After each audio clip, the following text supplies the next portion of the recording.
Bom dia, mais uma manhã neste quadro Café com Reflexão. E talvez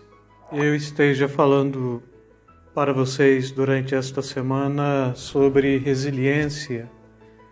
mas eu quero abordá-la dentro de 3 recortes. O recorte que primeiro a gente trata dentro do conceito pela qual foi criada mesmo, que é dentro da física, depois dentro de um recorte ecológico, dentro de um recorte da psicologia, da sociologia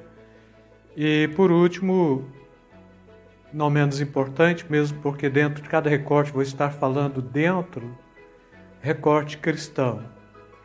E como pauta mesmo, eu gostaria de ler para vocês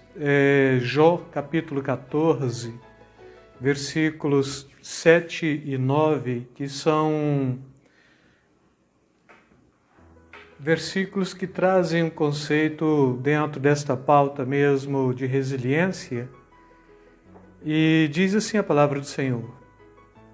porque há esperança para a árvore que, se for cortada,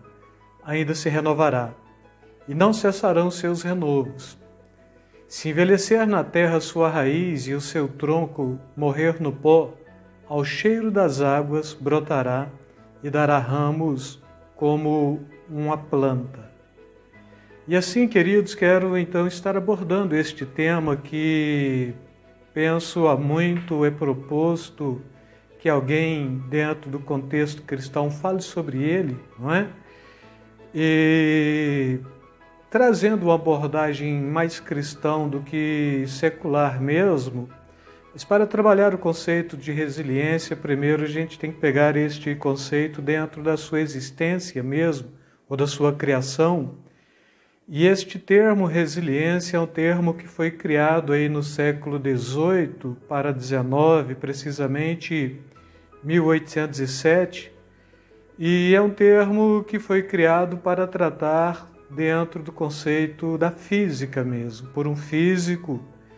E tudo acontecer quando eu então estudava a relação entre a tensão e a deformação de barras metálicas para estudar a capacidade de um metal voltar ao seu estado normal, original, depois de ter sido tensionado. Este termo hoje é usado tanto na psicologia quanto no mundo coach, podemos dizer assim, bem como dentro da sociologia. E quando a gente trata bem dentro deste termo, bem na sua origem mesmo, ele é um termo que foi criado não para ser tratado dentro de um recorte estritamente voltado para o conceito das humanas, vamos dizer assim, de ciências humanas, mas para a física mesmo, porque então estava falando da dilatação do metal, ou então da tensão de uma barra metálica e o seu retorno mesmo, e aí cria esse conceito então que a gente traz como sendo um conceito que muito se trabalha e que se questiona hoje, que é a resiliência, mas quando a gente está falando de resiliência dentro do recorte secular, é resiliência mesmo, e a gente vai estar abordando, mas dentro de um recorte bíblico, quando se fala de resiliência, nós estamos falando de força, de obstinação, de intensidade, de resistência e de superação. E quando a gente vai trabalhar esse conceito, praticamente a referência que mais nos leva para questionar esta postura da resiliência, eu diria cristã, é justamente este contexto de Jó. Porque Jó é alguém que traz esta intensidade, esta resistência e essa superação. Então podemos dizer que a resiliência cristã a gente pega no primeiro recorte, ainda que tenha sido inventado o termo aqui do século XIX, a gente vai pegar mesmo na pessoa de Jó, não é? E quando a gente trabalha dentro do conceito mesmo bíblico, a gente vai encontrar muitos homens resilientes E a gente vai pegar aqui Noé, a gente vai pegar Abraão, a gente vai pegar o próprio Jó, a gente vai pegar aqui um resiliente de época mesmo, Enos, o primeiro adorador, a gente vai pegar ainda como pauta da resiliência o próprio Abel, né, o primeiro adorador. Mas como eu vou estar trabalhando paulatinamente dentro destes três contextos, da ecologia, da psicologia, da sociologia e do cristianismo mesmo, da fé cristã, o primeiro conceito de resiliência mesmo que a gente vai trabalhar é o ecológico. Por exemplo, quando se fala da resiliência na ecologia é a capacidade de se regenerar. Eu sempre proponho para quando pessoas estão falando aí, estão tendo militância em cima do conceito do ecossistema, né? Desmatação da Amazônia, aquecimento global e assim por diante. Eu sempre proponho, quando alguém questiona sobre isso, como militância, que a natureza ela é inteligente e ela mesma tem a sua capacidade de falar por si só. Então, quando a gente vê qualquer sistema natural, ecológico, tendo as suas reações, como tsunamis,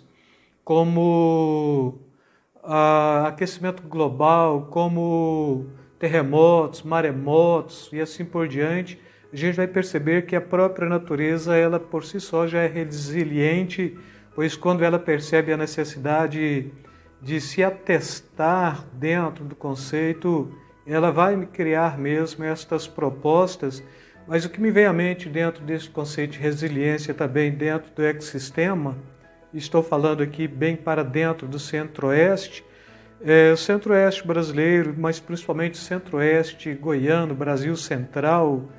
a gente vai perceber que nesse período em que nós estamos vivendo agora, nesta fase aqui, é tempo de baixa umidade, é tempo que de fato a umidade nossa ela chega a 12% no momento mais crítico, Brasil Central, Centro-Oeste, esse período, essa região aqui, tanto da planície como do Planalto Central. Então o que a gente percebe? Neste tempo agora de seca mesmo que a gente está vivendo, as gramas ficam totalmente secas, as florestas dessa nossa vegetação típica aqui de Cerrado, todas elas ficam totalmente secas. A gente olha, não percebe nenhuma beleza, não tem, o que a gente percebe é só caos, a gente não consegue ver uma outra possibilidade, senão essa do caos mesmo. A gente vai perceber então que o tempo seco, a falta de umidade, o baixo nível de umidade no ar leva para a mesma proposta do deserto do Saara. Ainda é muito comum aqui no Brasil Central as pessoas porem fogos nas suas matas mesmo, ou quando não tem estes incêndios criminosos, a gente vai perceber também que tem estes naturais, não é? O próprio vento quente que sopra com intensidade na vegetação seca, cria uma combustão, pega fogo e assim por diante. E a gente olha o que percebe dentro do Brasil Central, neste período em que nós estamos vivendo, são queimadas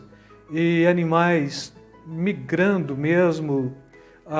da floresta para a cidade ou morrendo e assim por diante. Para quem olha, não vê nenhuma perspectiva senão do caos. E a gente até,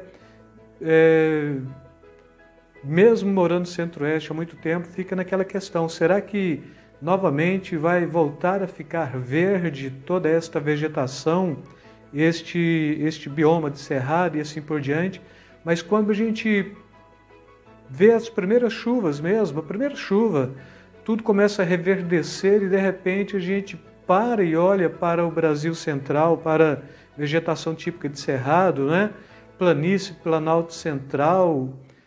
2 ou 3 chuvas, tudo fica verde, tudo fica muito bonito, a gente olha bem e a gente pensa até que nem está naquele estado que a gente viu passado, mas a premissa que a gente traz é que a gente está vivendo dentro de um Éden mesmo, porque tudo é bonito, tudo está verde, E o próprio Goiás mesmo, o estado, a capital, né? A capital do estado de Goiás, Goiânia,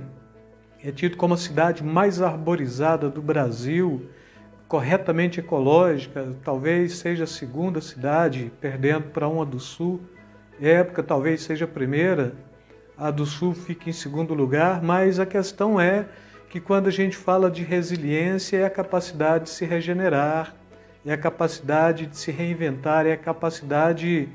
de sobressair das cinzas. E assim, esta passagem de Jó, ela ainda pega bem o Brasil central, porque há esperança para a árvore que, se for cortada, ainda se renovará e não cessarão seus frutos, seus renovos. Se envelhecer na terra a sua raiz e o seu tronco morrer no pó, ao cheiro das águas brotará e dará ramos como uma planta. Então, esta primeira abordagem de resiliência que eu quero trazer para vocês, ela está bem dentro do contexto da ecologia, e com isto eu quero deixar esta primeira fala